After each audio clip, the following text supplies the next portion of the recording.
আজকের এই ভিডিওতে আমি আপনাদেরকে দেখাতে চলেছি একটি জাপানি সেট থেকে খোলা অরিজিনাল একটি ট্রান্সফরমার। আসলে যে কোনো ডিভাইসে আপনি এমপ্লিফায়ার কোন অথবা যে কোনো পাওয়ার সাপ্লাইয়ের কাজে ট্রান্সফরমারের ভূমিকা কিন্তু একটি বিশেষ ভূমিকা রাখে। আপনার ট্রান্সফরমারটা যদি খাঁটি এম্পিয়ারের না হয়ে থাকে তাহলে কিন্তু আপনার এমপ্লিফায়ার কোন এবং চার্জার কোন কোনোটা থেকে ভালো আউটপুট পাবেন না। আর এখানে যে ট্রান্সফরমারটি দেখতে পাচ্ছেন এগুলো দেখতে কিন্তু মোটামুটি ছোটোই হয়, কিন্তু এগুলোর ওয়েট এত বেশি হয় যেটি আপনি কল্পনা করতে পারবেন না।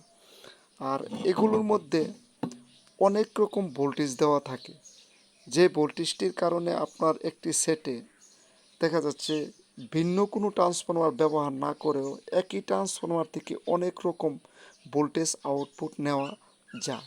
সেক্ষেত্রে একটি এমপ্লিফায়ার যদি এই ট্রান্সফরমার দিয়ে আপনি বানিয়ে নিতে পারেন সেক্ষেত্রে এগুলোর সাউন্ড কোয়ালিটি অত্যন্ত সুন্দর হয়, কারণ এগুলোর থেকে কোনো বাজে নয়েজ আসে না। তো অবশ্যই আপনারা যদি এমপ্লিফায়ার বানাতে চান একটু ভালো বাজেটের মধ্যে, আপনারা এরকম ট্রান্সফরমার দিয়ে এমপ্লিফায়ার বানাতে পারেন, কিন্তু অবশ্যই একটু যাচাই করে নেবেন, কারণ মার্কেটে কিছু ব্যবসায়ী আছে যারা এরকম ট্রান্সফরমার দিয়ে সেট বানিয়ে 10,000 15,000 টাকা নিয়ে যাচ্ছে। আসলে কি করে নেয় সেটা আসলে আমার মাথায় ঢোকে না। তো অবশ্যই পণ্য ক্রয় করার পূর্বে ভালো করে যাচাই করে নেবেন। ধন্যবাদ, সবাই ভালো থাকুন।